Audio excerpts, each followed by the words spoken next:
You have to understand that these people over there wake up every single day trying to plan another 9/11. It is what they do. And we've already... It's just such complete idiocy. It's just hard to believe. Why, on Western values, but why is it that they're dedicating their entire life to try to take down America? If anything, I think the Muslims love the West far too much. But they certainly... Core, we are infidels. At its core, they're... Well, these empty slogans are the most stupid things you could ever imagine if you just stop to think about them. This is the Dean Show. Assalamu alaikum, greetings of peace. How you doing? Welcome to the Dean Show. We got an exciting episode here with no stranger to the show. How are you? We got Professor Dr. Kevin Barrett. How are you? I'm doing very well. Alhamdulillah, Eddie. Good to see you again. How have you been? I've been great, actually. You know, waging the truth jihad is very rewarding, spiritually at least, if not financially. And you said a word now. There's some people out there just shaking. You said jihad. I said truth jihad. Jihad fi sabil al-haq. So jihad, many people, we talk about this often, that people have this misnotion that jihad means holy war, which actually you're struggling and striving, to get the truth out, huh? Yeah, the greater jihad is the struggle to be a better person. The lesser jihad is the struggle to defend your community. Best way to defend the community today is through the truth, not through military means. We Muslims are overmatched most places militarily, and we have the truth on our side. So the truth is our best weapon. That's the best jihad.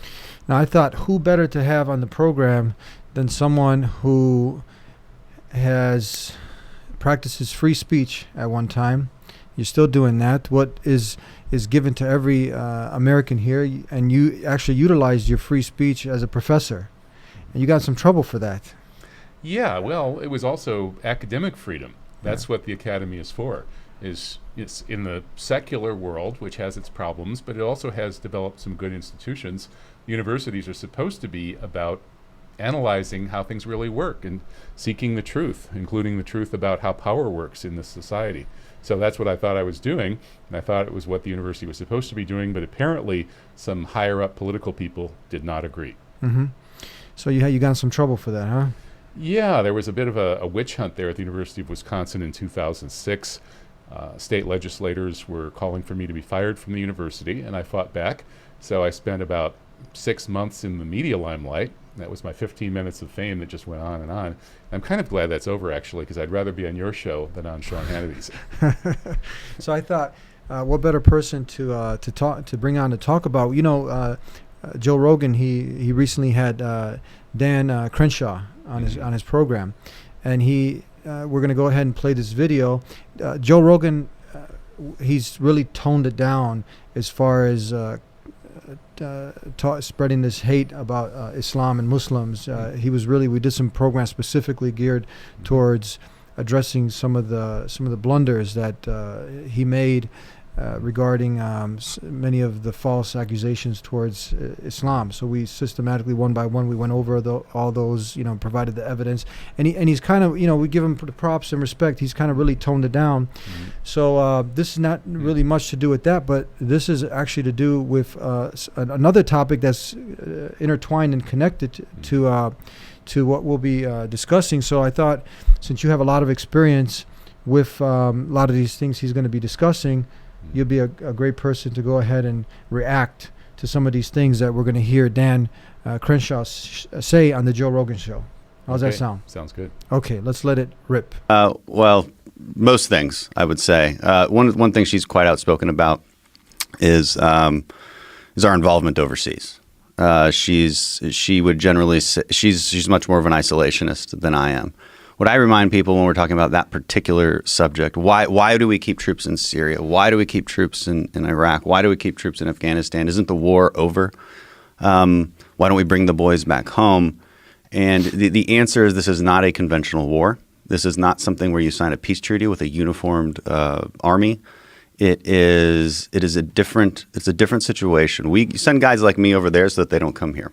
We send guys like me over there so that we keep pressure on them and prevent them from having the operational space and timing to commit another 9/11.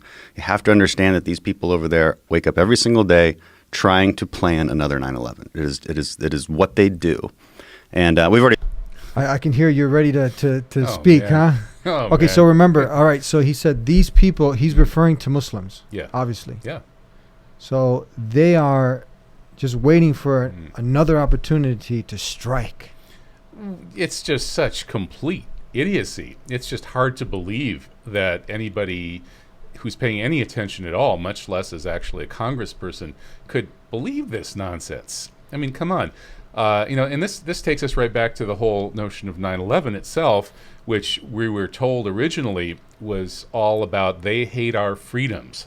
And then the wars were launched on this idea, we have to go over there so they won't fight us here. Well, these empty slogans are the most stupid things you could ever imagine if you just stop to think about them. At the first level, why would anybody hate our freedoms? That's crazy. The second level is that Joe Rogan not Joe Rogan, but Dan Crenshaw is saying that these Muslims in places like Syria, Iraq, and Afghanistan are all dreaming of 9/11, yada yada. So we have to go over and fight the Muslims. Wait a minute. Who are we actually supporting in these places? In Syria, the U.S. created and sustained ISIS or Daesh. In Iraq, even more so. In Iraq, there was a strategy by which the U.S. was able to try to stay in Iraq by arming different factions to fight each other. And so the U.S. created Daesh, ISIS, in Iraq.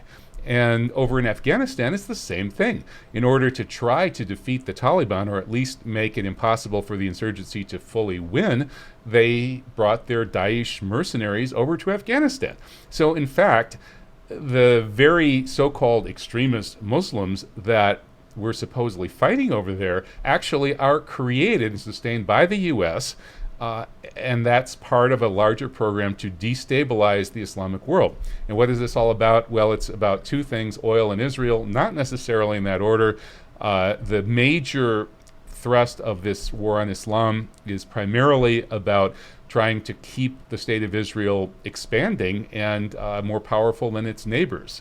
That's what we were told before 9/11. That's what we were basically told after 9/11 by General Clark when he said the real purpose of 9/11 was to take out 7 countries in 5 years. Who was that? That was General Wesley Clark.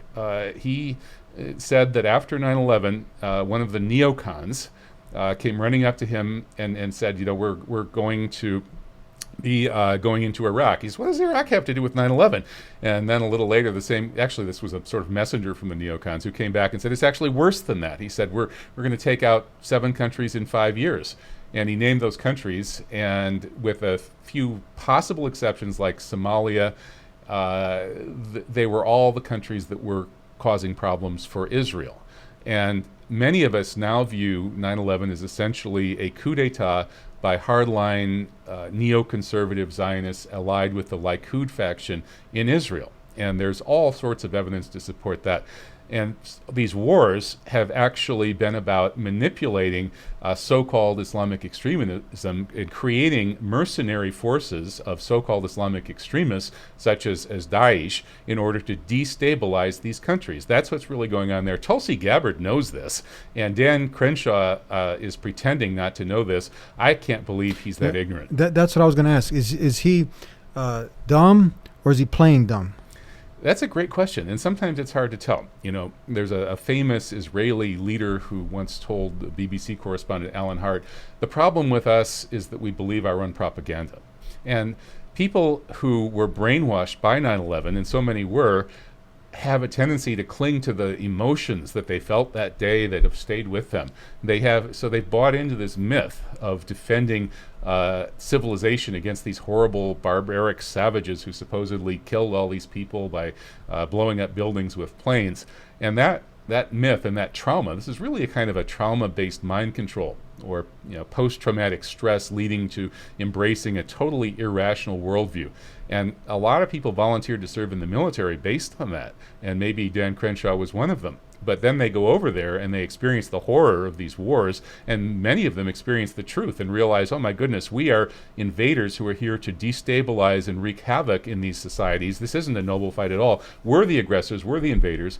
And a lot of these people then go discover the truth about 9/11, like the guys who made Loose Change. Those guys were veterans, and they realized, the full What was that? What was that called? Loose Change. Those were Army veterans. Yeah, Dylan Avery and the other guys had served in Iraq, and they came back. I think while they were in Iraq, they actually discovered that 9/11 was a false flag operation. Yeah. They came back and made that film about it, and it went viral, and it got millions of views. Yeah, what I take strong exception to is that when you say they and you're saying Muslims, like they have nothing better to do, and this whole myth, like they hate our way of life. These people are another part of the world, minding their own business. If you look at before Iraq, before Afghanistan, the further you go back, I mean, if you look, there wasn't this hostility. I mean, if you look at other countries, that there wasn't a war with. How were these other countries? Were they getting attacked? From whoever? Was there peace with all these other countries? Why, coincidentally, where you have, for instance, you have Iraq that was invaded, and based on a lie. This is just a fact, right? It was based on saying that there was weapons of mass destruction, which there wasn't. So it was invaded based on a lie. You also have Afghanistan. How many? 2 million people minimum killed? How many is that? Well, there are different estimates. At the minimum,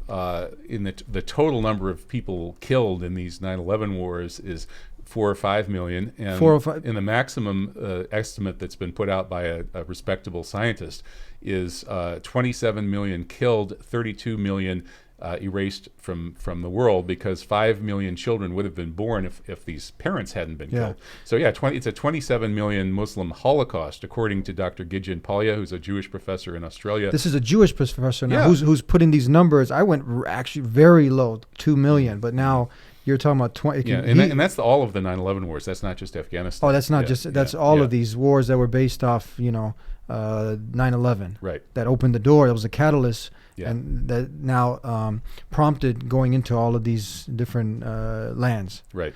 So that's my point. As if Muslims are just violent and they just want to fight and they want to come over here and they want to invade. It's crazy. The thing is, they had to traumatize Americans to make them innocent enough to make them childlike enough to believe this ridiculous myth, this lie that they hate our freedoms, they did 9/11. If you're rational, you know that all military activity is basically rational. Some people make mistakes when they choose to do this or that in a military fight, but it's all based on strategy and tactics. Now, ask yourself, would any Vietnamese fighter think that blowing up skyscrapers in New York, let's say in 1970, would somehow help their cause and cause the Americans to leave? Of course not. The Vietnamese knew that the way to make the Americans leave was to give them a bloody nose in Vietnam, and if they'd been stupid enough to come over and blow up skyscrapers in New York, Nixon would have had a perfect excuse to nuke them. And likewise, the idea that Muslims, anti-imperialist Muslims, and there are good reasons to be an anti-imperialist Muslim, to say that the United States needs to radically change its policy, needs to stop putting these military bases all over the world. 800 military bases occupying most of the world, including most of the Islamic world. The U.S. needs to pack up and defend its own borders and go home. That's a reasonable position. And likewise, that the state of Israel needs to completely rethink itself and become a state for all its people, not just a Jewish supremacist, expansionist, genocidal state. All of that's reasonable. And so it's reasonable to be an anti-imperialist, anti-Zionist Muslim. That's what I am. But would we really be stupid enough to think that blowing up buildings in New York would help our cause and would make the Americans and the Zionists leave? It's the opposite, obviously. That's a PR nightmare. Well, of course. It's like, who benefits? That's exactly, the thing. Who benefits from that? So that was point number one. I mean, just someone to naively just believe something like people over there who are eating real food, who are just, with their family, minding their own business. Some don't even have TV, don't watch the news, don't even know about what's going on in America. They don't care. But now to assume that these people are just like everybody in their home, they just can't wait to get over here with their fangs and just attack, and that's just nonsensical. So that's one. Second point is, what about all the other countries that are out there? They don't have problems with Muslims. They don't. They're not invading Muslim lands. What about those countries out there? Because that would also destroy this argument. What about them? That they also have the same Western lifestyle that they are assuming that Muslims hate. Yeah. Why would Muslims hate the Western lifestyle? The truth is, unfortunately, that many Muslims have let go of their own traditions and their own religious worldview and want nothing more than the good material things that the West can give them. If anything, I think the Muslims love the West far too much, but they certainly don't. That's a good point. They love the West far too much. Yeah. Muslims who love the West too much. Maybe that could be a self-help group or something. Yeah. But seriously, though, the Muslim world. Well, let's take Afghanistan. Dan Crenshaw is talking about Afghanistan. If we're not over there massacring people in Afghanistan, they're going to plot some new 9/11. Well, guess what? There's a poll that was taken in Afghanistan asking what the people of Afghanistan thought about 9/11. And I think it was like 95+% of them said, "What's 9/11?"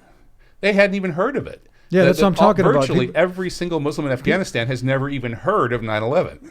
Yeah, so that's what I mean. People are at their farms, in their caves, out there just taking care of their family. And then like Dirty Wars, you seen that documentary like Dirty Wars? Yeah. And then you have these drones.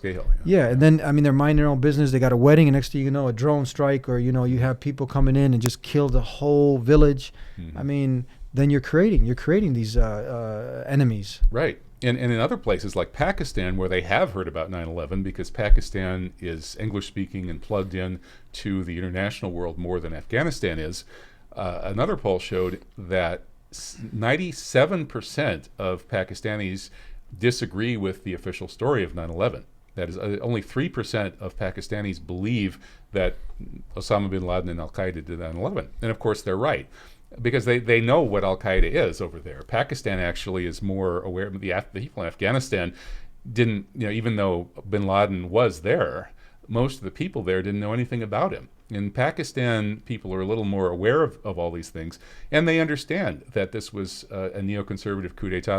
One of the top Afghan generals, Hamid Gul, who was a colleague of mine at veteranstoday.com, came out just a few days after 9/11 and said this was obviously a coup d'etat within the United States. It has nothing to do with Al-Qaeda.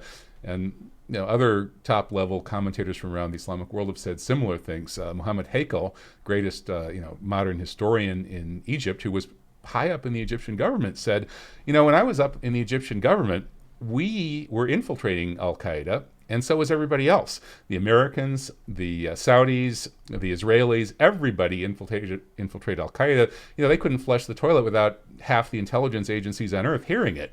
So Al-Qaeda was basically a cat's paw for intelligence agencies. It was founded by the CIA and their Saudi friends, and it never had any independence. And so this whole thing was a big setup. Yeah, and I just think as one who is following Islam simply submitting your will to the Creator, trying to be a better human being each and every day, I think about so many prophetic statements from the last final messenger, Prophet Muhammad, where one of them comes to mind where he said, worship the Almighty, the most merciful, and spread peace.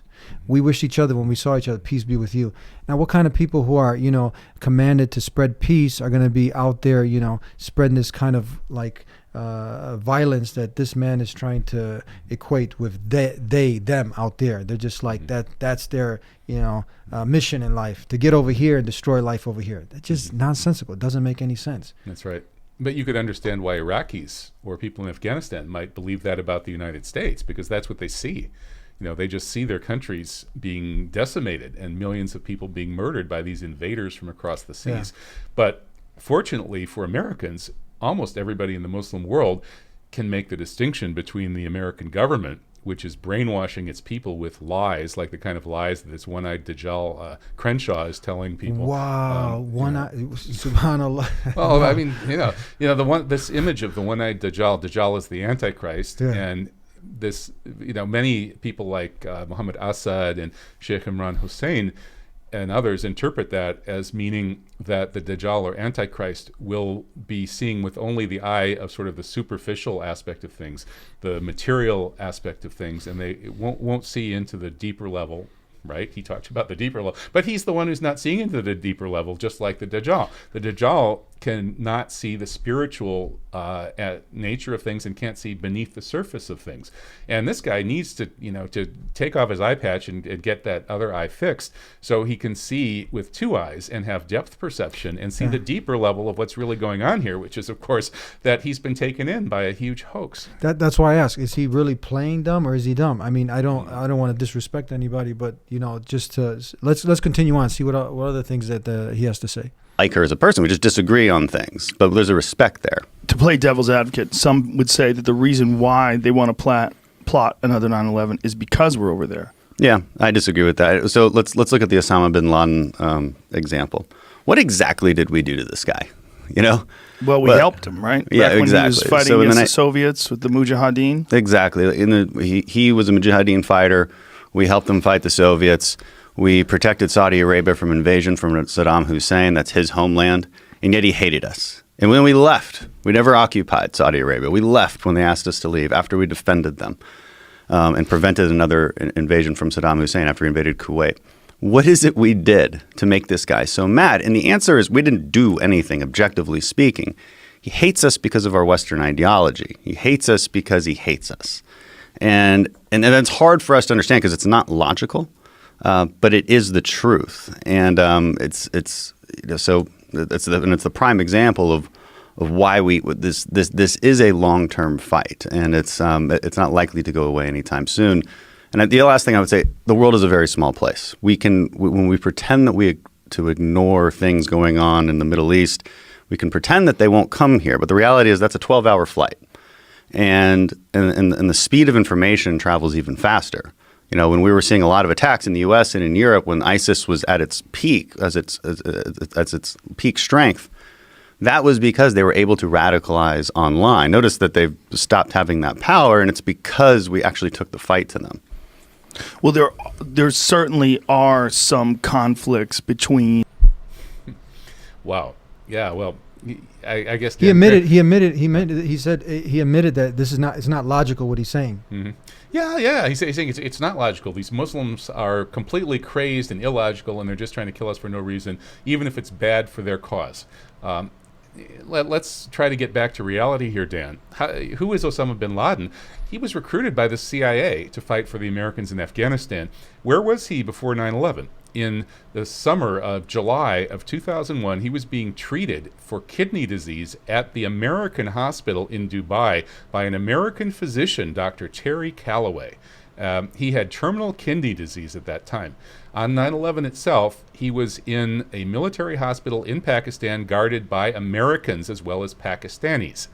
That's where he was. He was under American protection on 9/11.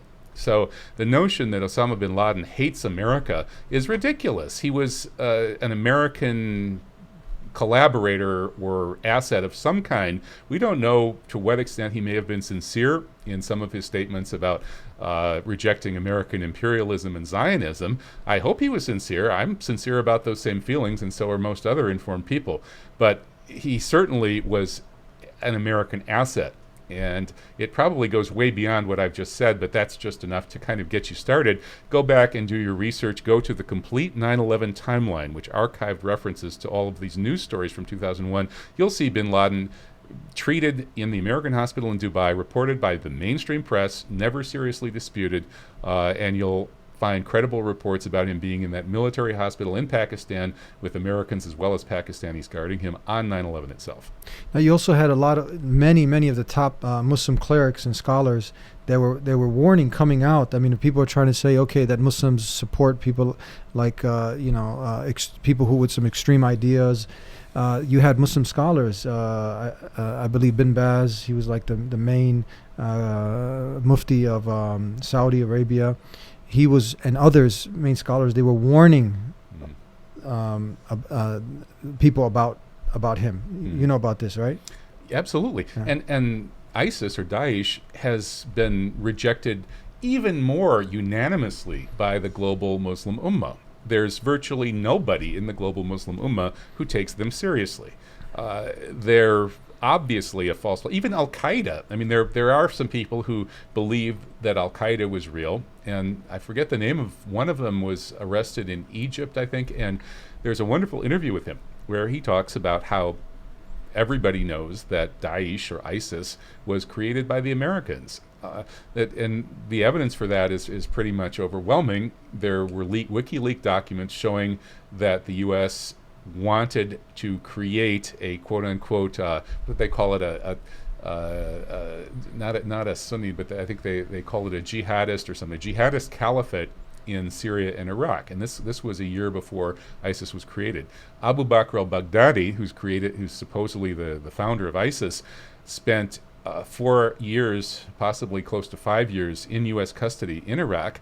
Are these people can check this up? The official American story is I never heard this. No, the American story is he was only in custody for a year. Part of that time at Abu Ghraib and part of the time at Bagram. But then it turns out that there are witnesses who were there at Bagram who say he was in there for over 4 years. And he had the complete run of the facilities, could do anything he wanted, and spent his time organizing what later became ISIS or Daesh. And the official story about that, they'd say, okay, the official story is it was only 1 year, but the official story admits that during that year, he had the run of the facilities, could do anything he wanted, and spent his time organizing and creating Daesh. That's the official mainstream story. So either way you look at it, Daesh was created under the noses of the Americans at Camp Bagram. And if you dig a little deeper, you'll see that it took them 4 years to do it, not just 1 year, and that al-Baghdadi is even more of an obvious, total 100% American agent than bin Laden was. You've heard about the $500 million that was spent by a UK PR firm. This is known facts that it came out not too long ago of the fake terrorist videos. Yeah, right. That's right. And that's probably just the tip of the iceberg. You've heard of that, right? Yeah. And yeah. Well, the reason I bring that up is because now that's come out. Mm-hmm. So now, if someone will lie to you here and make fake stuff here, why wouldn't they make fake things in other areas? Well, they've been exposed making fake videos left, right, and center. Many of the so-called ISIS or Daesh videos have been proven to be fakes.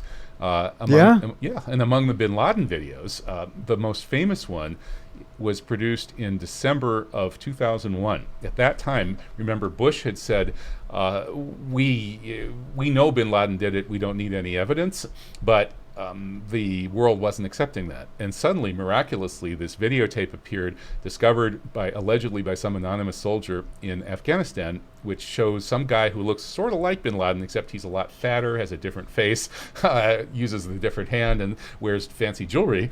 This guy is saying, we knew that the towers were going to be damaged. We didn't realize they were all going to fall down or something like that. So you could take it as an indirect supposed confession. Well, this so-called Fatty bin Laden video is blatantly fake, and I invited America's top bin Laden specialist, Dr. Bruce Lawrence of Duke University, on my radio show, and I asked him this and said, who is this professor you invited? Dr. Bruce Lawrence. He's at that time. Who is he? He'd written a book called, I think, Messages to the World about bin Laden. He was one of the top bin Laden specialists. So you brought on a specialist now. I brought him on my show, and I said, what about this Fatty bin Laden video? Does anybody really believe that?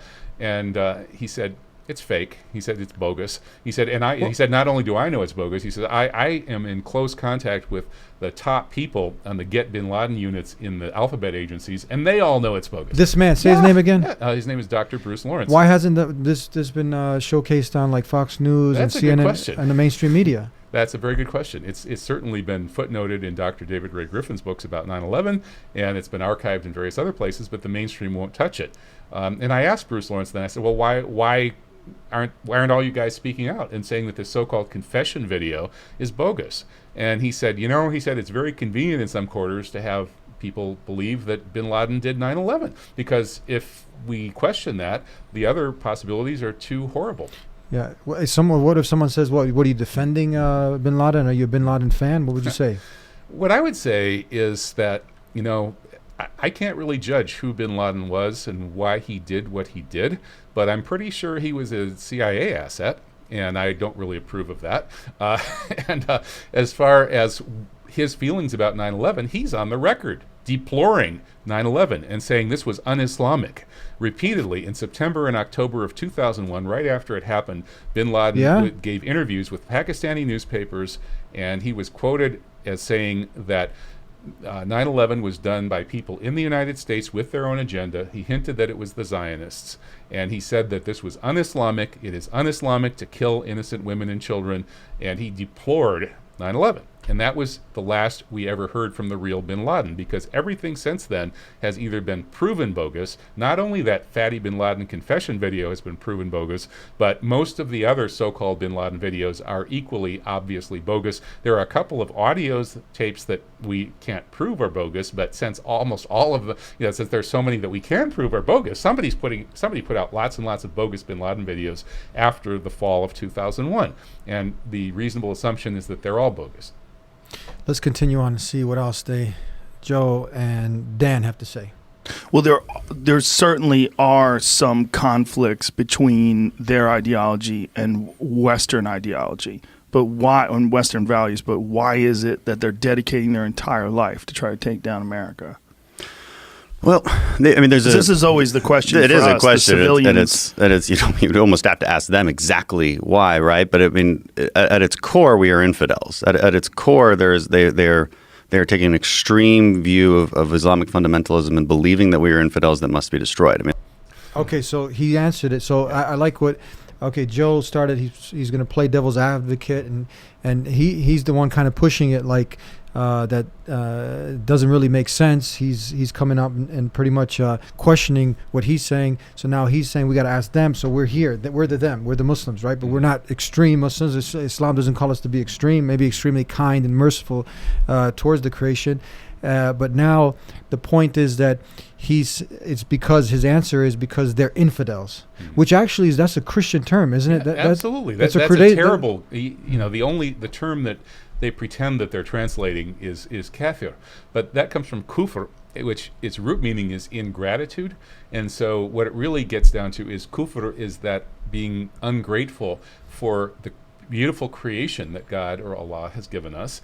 And it can be ingratitude when the prophet comes with the truth and turning away from that and rejecting it and lying about it. That's another form of ingratitude. So that's what the term means. But it certainly is not a blanket term to disparage all non-Muslims or non-nominal Muslims. We Muslims understand that the message of the Quran is something that it's universal, and that the human nature is universal too. We have a fitra, which is basically good. And so the people who are born as something else are, number one, they may very well come to Islam as we understand it. And number two, they are quite capable of being good people within their own traditions. That's why whenever Islam is in power, it protects religious minorities. Unlike Christianity, which has a very bad history of trying to force everybody to convert to Christianity, Islam traditionally has not done that. And we're not talking about ideal Islam. We're talking about real world Islam. That even in real world Islam with power-hungry potentates, not really obeying Islam the way they should, they still have a pretty good record of protecting religious minorities. So this notion of we just attacking and making war and killing all the the kuffar and all of that's insanity. And maybe there are 0.1% of Muslims get brainwashed and believe that kind of insanity, but it's mostly people like this guy Crenshaw who are making up a big lie. It's like a blood libel. Jews talk about blood libels when they say that Jews roast and eat Christian babies. Well, this is a blood libel against Muslims. The idea that Muslims want to go out and kill everybody else. Look around at the real world. Go visit a Muslim country. Hang out with Muslims, and you quickly find out that that's not the case. That goes back to what I was saying. If you look at the history for hundreds of years, we didn't have all of this. With all these wars and all this drama and everything, there was some peace, some stability. But now, when all these wars start, the average person wants peace, right? Muslims want peace. They want to live in peace with their neighbors. They want to live in peace first and foremost with their Creator, with their families. So they're painting out Muslims to be these violent extremists, and now they're the others. So it's easier to go ahead and invade them, kill them. But then what about people say the people who don't? Someone would say, well, who wouldn't want peace? but the people that then won't earn a profit when there is peace. Absolutely. And that's what this really boils down to.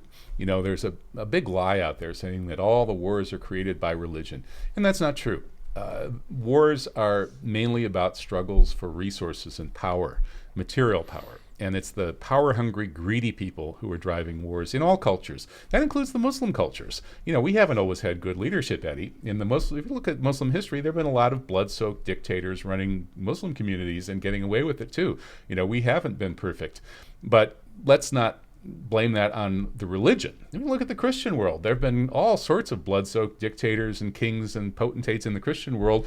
They don't follow Christianity. They're greedy for power and money. That's where war comes from. And so today, who's profiting from war? It isn't really the Muslim countries. It's the people selling the weapons to the Muslim countries. And look at Trump and his friends at General Dynamics selling huge piles of weapons to the Saudis, who are then massacring the people of Yemen in what amounts to a genocide. This is all being driven by money and power. The Saudi leadership wants to get money and power by taking over influence in Yemen. The American leadership wants to sell all these weapons and make lots of money. That's where this is all coming from. And what did 9/11 do? It doubled the U.S. military budget, and people made billions and billions of dollars off of that.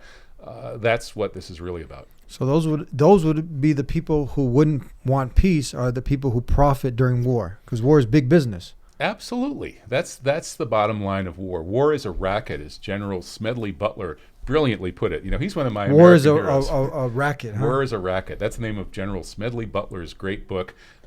He's a true American hero. He's a whistleblower, a Marine Corps general who told the truth about the real nature of war. There is another professor here. I want to get your take on what he had to say. His name is David Ray Griffin. He said pretty much all the evidence that America was attacked by Muslims on 9/11, when subject to critical scrutiny, appears to have been fabricated. That's who is David? This is an academic. This is a professor emeritus. You know, someone who also now is coming out, putting his career on the line and everything to speak, to say this, to defend Muslims. David Ray Griffin has written, I believe, about 15 books on 9/11. He is the greatest scholar on the subject of 9/11 in any country. And he is the co-founder of the Process School of Christian Theology, which is the most advanced and respected school of Christian theology. It's the only one that secular intellectuals really take seriously. He and John Cobb founded that school. So these guys are the greatest Christian theologians of our time. He's Christian also now. Yeah.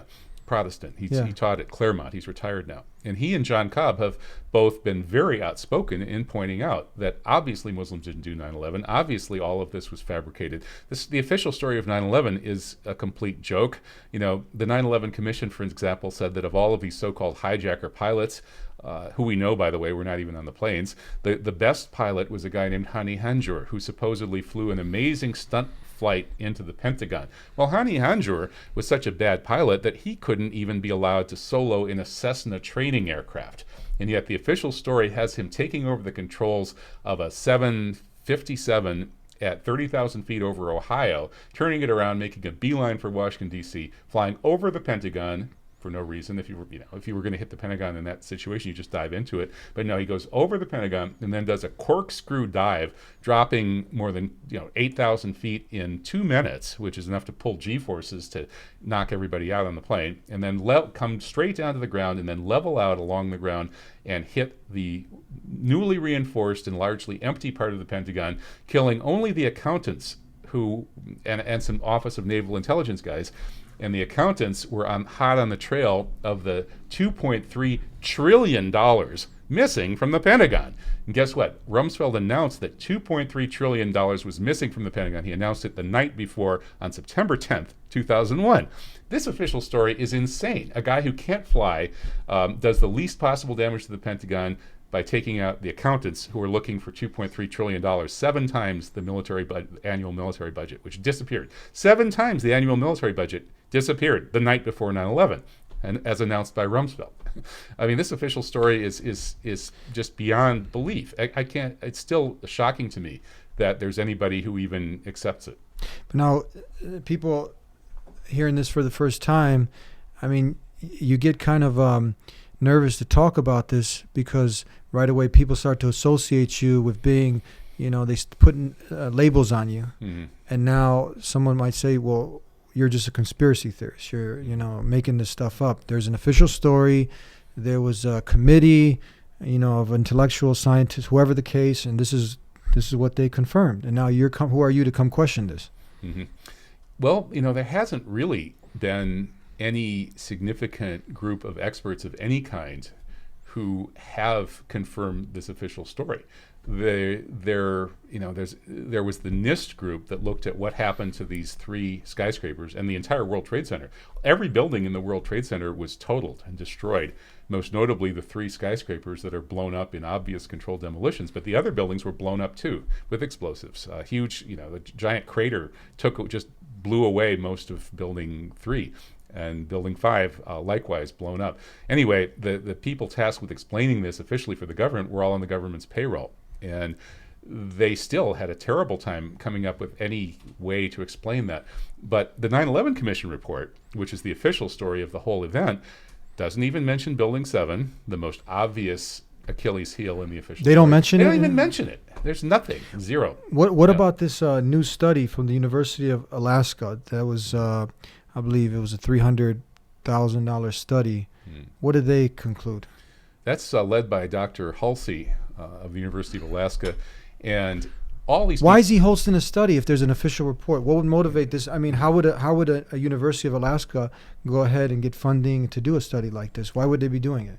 I think they might have had to get some independent funding to do it, as I recall. So this is an independent study. Yeah. So these are the more ones that I assume you can trust if it's independent. Well, certainly, and that's been the problem, is that the official stuff has all come from people on the payroll of the U.S. government. Yeah. Dr. Halsey of the University of Alaska and his colleagues, of course, looked at Building 7 before when they were first conceiving of having to look into this more closely, and said, this is ridiculous. I mean, this is, if you actually talk to these guys, and there are many thousands of architects and engineers who've signed on at Architects and Engineers for 9/11 Truth, and if you actually talk to these people, they're not as careful as they are in their written work and so on. They try to be very professional. But if you sit down and talk with them, they will just tell you how absurd this official story is, how obvious it is that not just Building 7, which is the one that the untrained eye can see is a controlled demolition, but the towers as well are being blown up, that these buildings couldn't possibly just fall down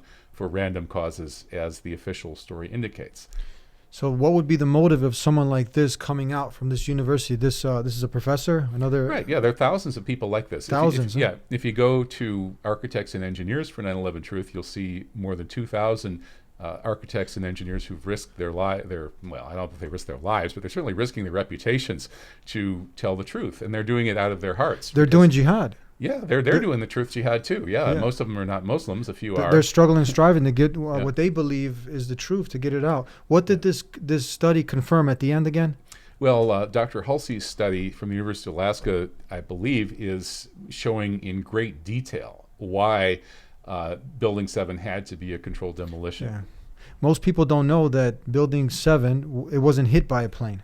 That's right. And it fell down at 5:20 in the afternoon. See, most of the World Trade Center was destroyed in the bombings around 9 in the morning, actually closer to 10 in the morning. But Building 7 just fell down for no apparent reason at 5:20 in the afternoon, after a countdown to demolition went out over police radio, after the commercial radio station had actually announced that it was going to be taken down. A crowd gathered around Building 7 to watch it come down, and then the police pushed people back, forced them away from the building, saying that building's about to come down. You can see the videos of this. And then a police radio countdown went out, 10, 9, 8, 7, 6, 5, 4, 3, 2, 1, and at 0, the building just goes straight down into the earth as if it were sort of an elevator going into the earth, a classic controlled demolition. What's that top European demolition expert? Yeah, Danny Jawenko, Allah Yerhamhu, was the top expert in Europe on demolitions, and he was shown Building 7 by a Dutch media company or some journalists, and he looked at this and he said, well, this is obviously a controlled demolition. This is one of the greatest controlled demolitions I've ever seen. Very professional, perfectly done. And they said, this happened on 9/11. And he said, oh, really? And he was shocked. Well, I forget how long thereafter, maybe I think it was months or a year or something after that, he died in a very strange car crash. There's also the top demolition expert in the UK who has stated the same thing, but off the record, to Alan Hart, the former lead BBC correspondent for the Middle East. And Alan Hart came on my radio show almost 10 years ago to break the news that the top British demolition expert also said that these were obvious demolitions. And Alan Hart himself said that, of course, 9/11 was a coup d'etat, and Alan believed that the Israelis were behind it. Is it true that there's a new poll that shows that more and more and more Americans are questioning the official story, and they're also wanting a new investigation? Well, the polls have been all over the map, but if you add up all the polls that have been done since it happened, by about 2006, the country was split, with about a third of the people not believing really siding with the 9/11 truthers, about a third of the people strongly identify with the official story, and about a third of the people are sort of in the middle. Yeah. One poll actually showed that it was, I think it was 82% think that the government is not telling the full truth. So it's not like because someone who's a conspiracy theorist, he's putting up a plan saying, okay, this is how it happened, this is what they did. These are just people who are just saying it doesn't make sense. It's not logical what's going on. Like Building 7 didn't get hit by a plane, and now just people are coming out, experts, scientists, engineers, former presidential candidates, people like Paul, Congress was a Senator Paul West, what's it? Oh, Paul Wellstone. Well, Yeah. Paul Wellstone was murdered in 2002 because he opposed the Iraq War, and allegedly because he wanted to investigate 9/11. He was a U.S. Senator. He was the leading left-leaning Democrat in the U.S. Senate. And His name again is Paul Wellstone. Yeah. 1 week before he died, he was running for re-election. Dick Cheney had personally targeted him and said, we are going to take Wellstone out of the Senate one way or another. And then 1 week before he died, Cheney threatened Wellstone, saying that if you continue with your obstructionism, there will be the most severe possible consequences to the state of Minnesota and to you personally.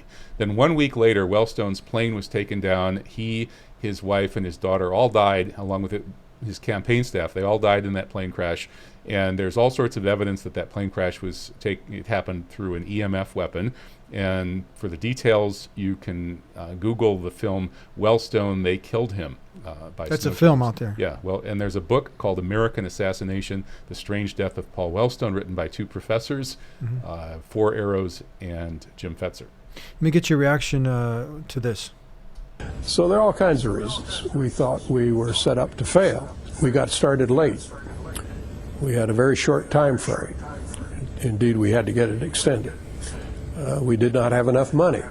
They were afraid we were going to hang somebody, that we would point the finger.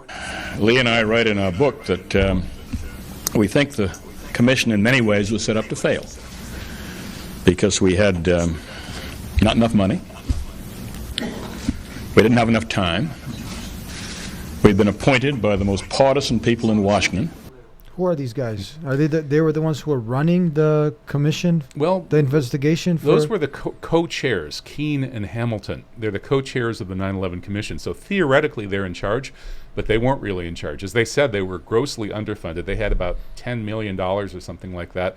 By contrast, I believe it was over $50 million was spent investigating Clinton and Lewinsky. I was just about to ask you. The how Challenger much was spent disaster on was $100 million or something. So yeah, 9/11, they give them a tiny fraction of what they should have. And then Keene and Hamilton just sort of were the figureheads, but the real work was all done by a guy named Dr. Philip Zelikow. Philip Zelikow is a history professor from Virginia who's a neocon. He's a close associate of people like Condoleezza Rice. He was appointed by Bush and Cheney to rewrite American military strategy, so he's a total insider. And he just describes himself as an expert in the creation and maintenance of public myths. And his example of that is like Pearl Harbor. The American people have been taught this myth about how Pearl Harbor was a surprise attack by the Japanese. Pearl Harbor is what brought the United States into World War II. Before Pearl Harbor, this Japanese attack, the American people were against joining World War II. But because of this attack on Pearl Harbor, the American people were stampeded into unanimously supporting this war, and Pearl Harbor permanently changed the American psyche. Before Pearl Harbor, Americans were isolationists. Since Pearl Harbor, Americans go along with this big empire trying to rule the world. So Zelikow admits that his job is he creates and maintains public myths, like the myth of the pernicious Japanese surprise attack on Pearl Harbor. So additionally, Zelikow co-wrote an article with John Deutsch in 1998 speculating on what would be the likely political, social, and psychological consequences of a massive Pearl Harbor-style attack on America, such as the destruction of the World Trade Center. What would have happened if the World Trade Center had been blown up in 1993, he says. So in that article, imagining the catastrophic event, Zelikow is basically 2 years before 9/11, he's envisioning exactly what's going to happen after 9/11. The end of liberty, stampede to war, yada, yada, the whole thing. He predicted it in this article he published 2 years before 9/11. So Zelikow, I think, wrote the script for 9/11, or co-wrote it with other people. He wrote the script for what was going to happen. Big Muslim attack, blame it on bin Laden. They all wrote that years before 9/11. And Zelikow, the guy who wrote the script, was then made the czar of the 9/11 Commission. And he wrote the entire 9/11 Commission report in chapter outline before the commission even existed. And that is admitted in a New York Times published book by a top New York Times journalist. So the whole thing was a complete whitewash. And Keene and Hamilton were just these politicians that they picked to be the figureheads. Zelikow wrote the whole report, got it rubber stamped, put it out there, and it was all garbage. And the whole outline of the 9/11 Commission report was probably written in the late 1990s. They kept saying we were set up to fail. Yeah, Keene and Hamilton knew they were set up to fail. They knew they were, and I think the reason they said this was they realized that history will look back on this, and history will say 9/11 was a murderous coup d'etat. It led to the murder of 20, 30 million people around the world. It destroyed the American empire. It put the American military into the Middle East where it shouldn't have been at a time when the real issues were Russia and China. It was a disaster, and history will look back on these guys, and they're saying, hey, we were just set up to fail. It's not our fault. Yeah, someone might say, hey, Eddie, why are you guys talking about this? I say, look, Joe Rogan's talking about it. So, the whole world or our neighbors here think that Islam is somehow connected with terrorism, Islam, and that was the catalyst to go into all these countries, and people are putting slogans, never forget, and we're trying to push back and say, hold on, never forget, Islam, Muslims had nothing to do with 9/11. Can we unequivocally say that? Well, Muslims were the scapegoats and the patsies. The whole point of 9/11 was to blame Muslims. That's how it was scripted. That's how it was executed. That's what it was all about. But Muslims are supposed to be telling the truth. I've been reading Quran regularly for a while now, and one thing that really jumps out at me is that the stories of the prophets, all the prophets, they come and they're rejected by the people of power and distinction, the Millat, in whatever society they're in, and they come with the truth, and they're persecuted for this. And everybody has a choice. You can stand up with the people of truth, or you can stand with the Mullah of the Pharaoh, or you can stand with the Mullah of the people who persecuted Lut, the people of Sodom, or you can stand with the Mullah of the people who hamstrung the she-camel of the Prophet Saleh. You can stand with the bad guys who are standing against the truth, who are kedhaba, they deny the truth, they cry lies to the truth. You have the choice of either standing with those people or standing with the voice of prophetic truth. That's so basic to what it means to be a Muslim. And I really implore that all of our Muslim brothers and sisters, get up and follow the real example of the prophets. When you see in history examples of things coming out of truth that you couldn't even fathom, you would think that no way that this would happen. It was uncovered. For instance, and this is just to point out an example that if these things happened in the past, why would something like this, when you have experts coming on to question, who say that this just is nonsensical, it doesn't make sense, and you compare it with what we said, the $500 million that was spent on fake terrorist videos, mass deception, propaganda, manipulating the people's minds, and then the two events that come to mind, the Gulf of Tonkin and Northwoods. Mm-hmm. For people that don't know what those are, you can go look that up, and you can see this is a reality that, things were exposed and they're documented. What are Northwoods and the Gulf of Tonkin? Well, those both happened in the same time frame. Northwoods was in 1962.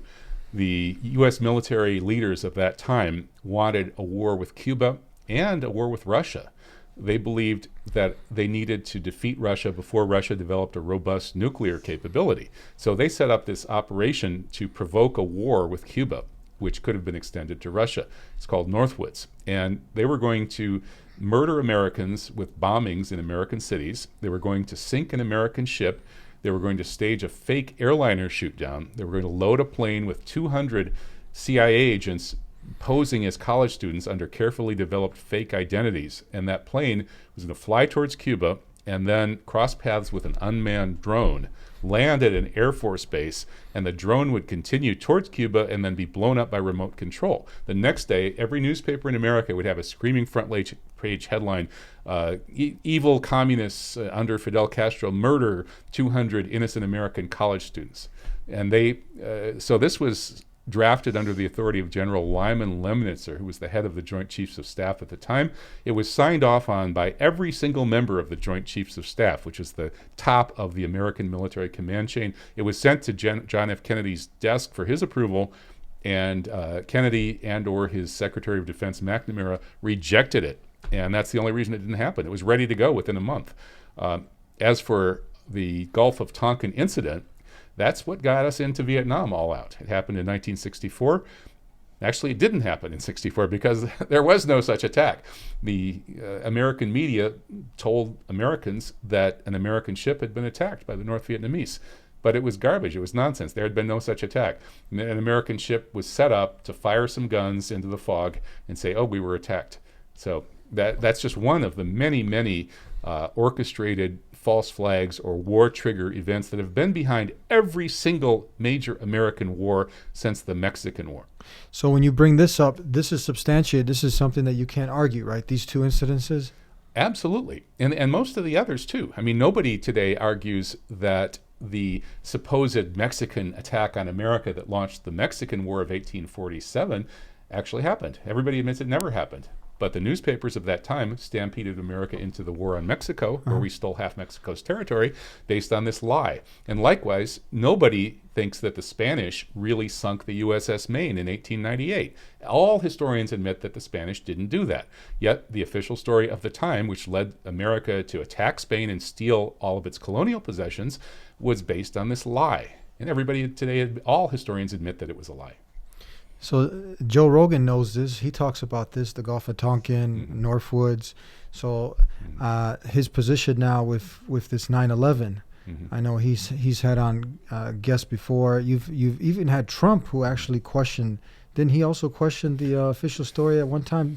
On 9/11 itself, Trump was asked about it, and he said there had to have been explosives. This couldn't have happened without That's our president now. He said that. And you know what else he said? He said that Hillary Clinton and Barack Obama created ISIS.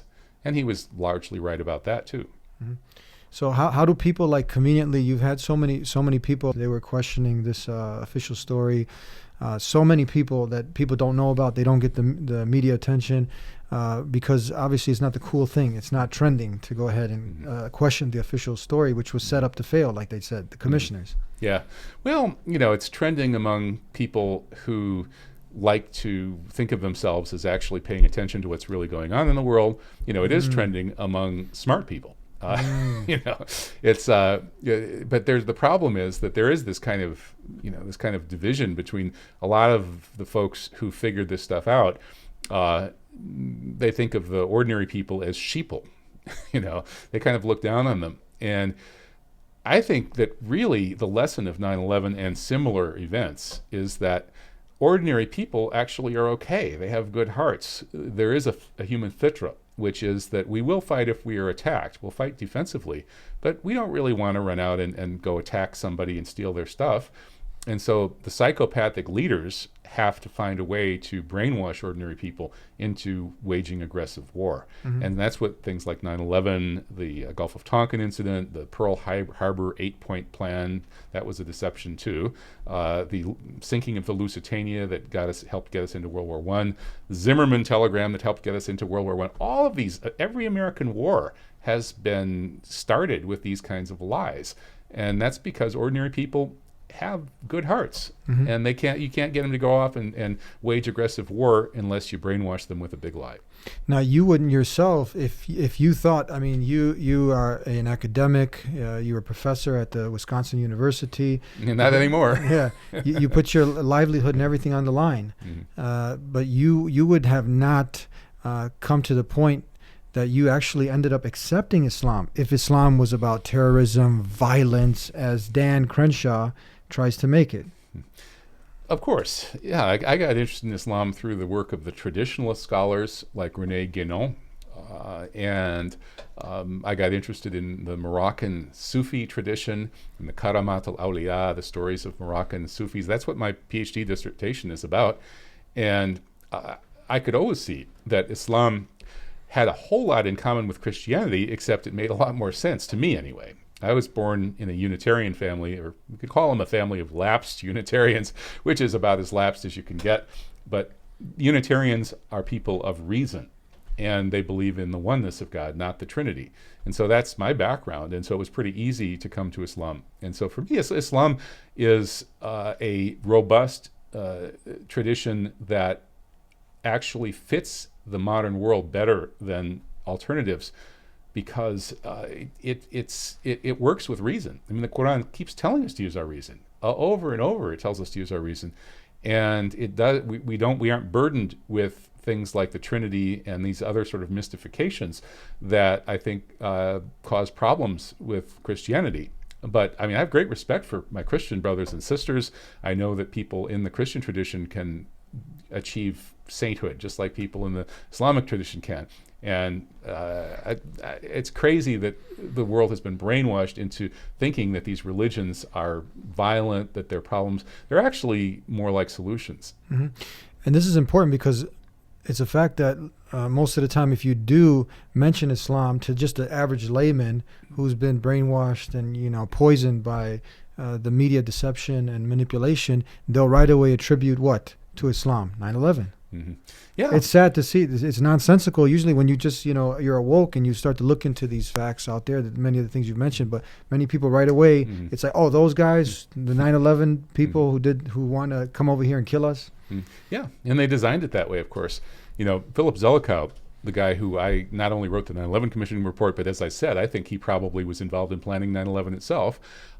He's a specialist in public myths, so he knows that these sort of sacred myths are often founded on human sacrifice, on sacrificial events. Pagan religions are all based on human sacrifices. So 9/11 was set up ahead of time as a kind of a mass human sacrifice event to create this new myth, this myth of, an anti-Islamic myth, a myth that we have to go and attack Muslim countries. And that myth has had one main beneficiary, which is the extremist faction in the state of Israel that doesn't want to make peace with its neighbors, which are Muslim majority countries, doesn't want to make peace with its indigenous Palestinian population, which is, even though there are plenty of Christians, it is Muslim majority. And I do think that's a lot of the reason for 9/11. Philip Zelikow is a Zionist. The neoconservatives are almost all Jewish Zionists. And those people, I think, knew that Israel couldn't continue on this path of expansionism, ethnic cleansing, and supremacism unless they had the full weight of the American empire behind it, smashing all of their enemies. And that's, I think, the primary reason for 9/11. But some people now, they hear you mentioning Jewish and other things synonymous with that, and they think, oh, this guy's now promoting anti-Semitism, he hates Jews, and this myth also that's perpetuated that Islam teaches Muslims to hate Jews. What do you say about that? Well, obviously Islam is not anti-Jewish. The Quran retells the stories of the prophets, most of whom are Jewish prophets. In fact, if we consider Jesus or Isa alayhi salam as a he was Jewish too in that sense, right? So almost the vast majority of the prophets in the Quran are Jewish prophets, and the Quranic rendition of their stories actually elevates them. It makes it clear that they're pure, spotless voices of truth, telling God's truth. So we see ourselves as being in the same tradition as Jewish people. And if we actually sit down and talk with religious Jews, as I did recently with a guy named David, who's a very strong advocate of the Jewish religion, we find we have so much in common with them that a person who is a truly religious traditional Jew like David is going to have a lot in common with us. The people that we have more of a problem with, I think, are the post-religious people who, they're no longer really religious Jews, but they have to grasp onto something, so they grasp onto the state of Israel. And they're actually atheists. Many of them are pagans, atheists. Israel was founded by atheists. And these are not religious Orthodox Jews that we're talking about here. Right. So the problem is this problem of idolatry. And this is a problem with Christians too. The Christian Zionists are also guilty of this idolatry of worshiping the state of Israel. And that's really the main problem that we have with people who consider themselves Jews. And we certainly don't have that problem with all people who consider themselves Jews. There's Neturei Karta, a great anti-Zionist Jewish group. There are lots of free thinkers in the Jewish population. Some of them are not religious, others are. And they're coming on my radio show all the time, telling the truth, standing up for the truth. There's that prophetic voice of truth can be found among all sorts of people, including lots of Jewish people. Yeah, I have a good friend, Miko Pilid. Have you heard of him? He's great. The general. He's been on my show. Oh, he has? Yeah. Oh, yeah. Yeah, he's an Israeli. He's Jewish. Mm-hmm. He's somebody who's trying to get the truth out there regarding the oppression of the Palestinian people. His grandfather was one of the signers of the Declaration of Independence for Israel. Yeah. And he's Israeli. He's a Jew, but it's an example of someone who's on the side of getting truth out. That's right. So and I like to mention that it's very important that Jews, throughout history have always come and sought refuge in the Muslim lands from persecution, and particularly Christian persecution, if you want to be specific. And Muslims, if we hated Jews, you would have they would have a home, a refuge to come, to come and take refuge in. And Muslims, the Albanians had a term, Besa. They'd give the Besa, their word that they would protect them, and in Bosnia and many places in the Muslim world, you saw this. It was David Warsenstein. He wrote the paper in the JC Journal where it's titled "Islam Saved the Jewish people." So this just destroys that myth. That's right. Yeah. There were some problems between Muslims and Jews at the very early stages, and then there have been the problems relating to Zionism in the last century. But other than that, Jews and Muslims have gotten along pretty well. In particular, Jews have found that because we Muslims are bound to protect people of the book, including Christians as well as Jews, and we're bound to protect religious freedom in general and try to solve problems between these groups that get into conflicts, that the Muslim world has usually been a pretty good place for Jews. And at the time of the Ottomans, there were a lot of Jews who were fleeing Western Europe for the Ottoman lands for protection.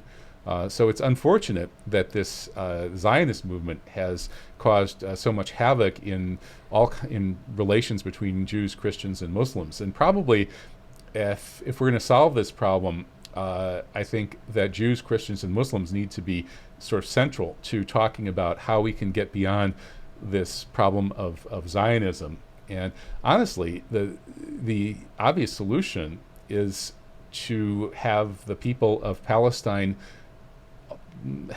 all be on an equal footing. And this is the solution that the hardcore Zionists can't accept. And today the people of Israel, for the most part, are not on board with this. But more and more thoughtful people, including Jewish people all over the world, see that this kind of apartheid supremacist state of Israel cannot continue for indefinitely. At some point, it's going to have to make peace with its neighbors, and that really means it's going to have to become a normal country where the local people, including the Palestinian ethnic cleansing victims, have the same rights as anybody else. So we want people to never forget that Islam, which simply means to acquire peace by submitting your will to the will of the one who created you, the one that Jesus submitted to, the one that Moses, Abraham, they were all those who were Muslim. Muslim simply means one who submits his or her will to the creator of the heavens and earth. And Islam is clear that just taking one innocent soul is as if you killed all of mankind. So this absurdity, that Islam has something to do with motivating people to go ahead and blow up, buildings and innocent people, this is just blown out of the water. This is it's nonsensical. It doesn't make sense. So never forget, Muslims, Islam, true Muslims, one who want to achieve that peace with their creator, with humanity, do not want to die with innocent blood on their hands, because that's the first thing you're going to be accountable for on the day of judgment in front of your creator. And if you're a Muslim, you believe in the paradise, along with believing in the one and only one creator, the pure monotheism. You believe in the hellfire and the paradise, and we want to stay far away from the hellfire. So no Muslim is trying to kill any innocent human being. Absolutely. And what's the definition of terrorism? It's intentionally targeting innocent civilians for political purposes. So no Muslim can be a terrorist. And indeed, in the classical Islamic tradition, we're not allowed to burn crops, to burn people's houses. Even if you're at war and fighting desperately for your lives and for the lives of your loved ones, you can't do those things. You can't kill innocent people. And Muslims more than anyone else have this, although Christian just war theory has something pretty similar.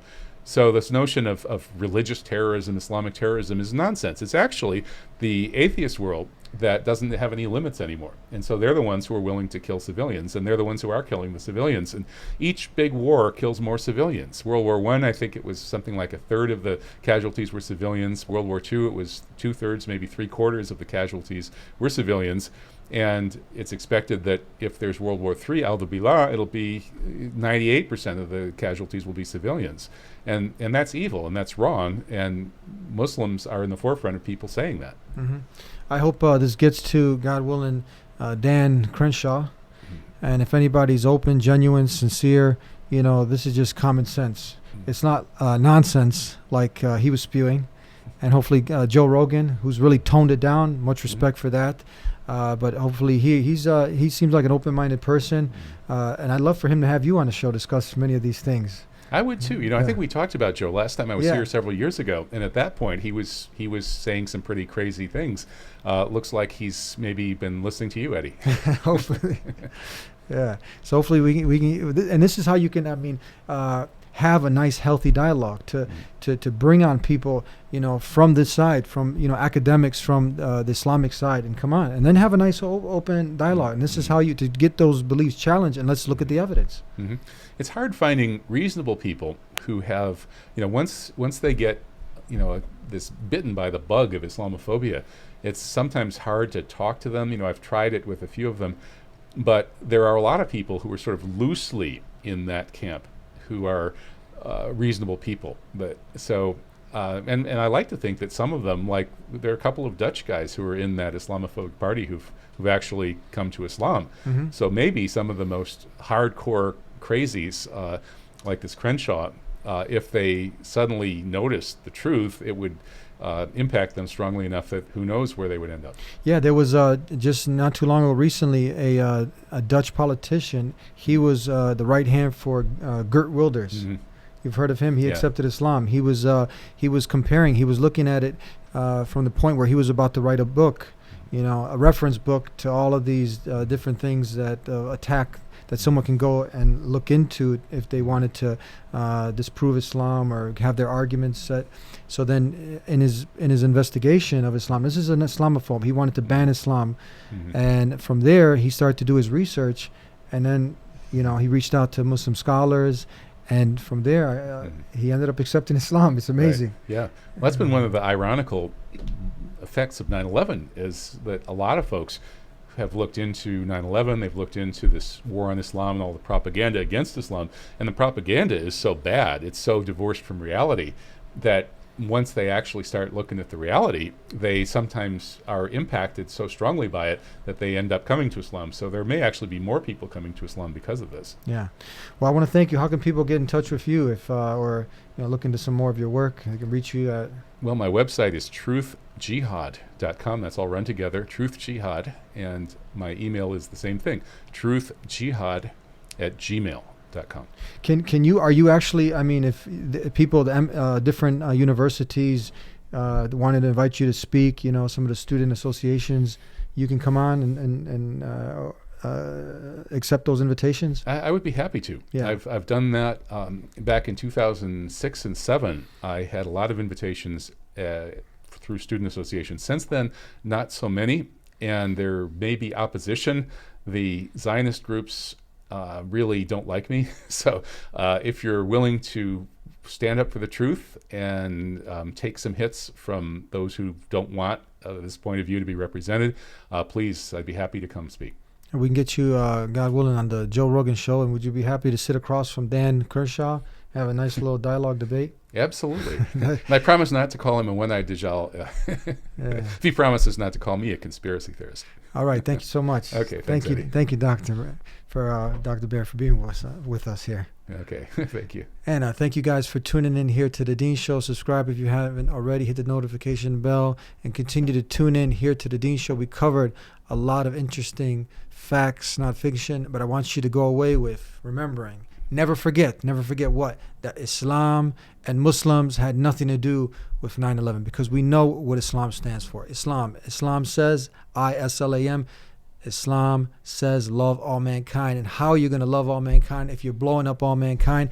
It doesn't make any sense. Use your mind, your heart, and if you're sincere, continue watching The Dean Show, and the truth will set you free. We'll see you next time. Until then, peace be with you. Assalamu alaikum.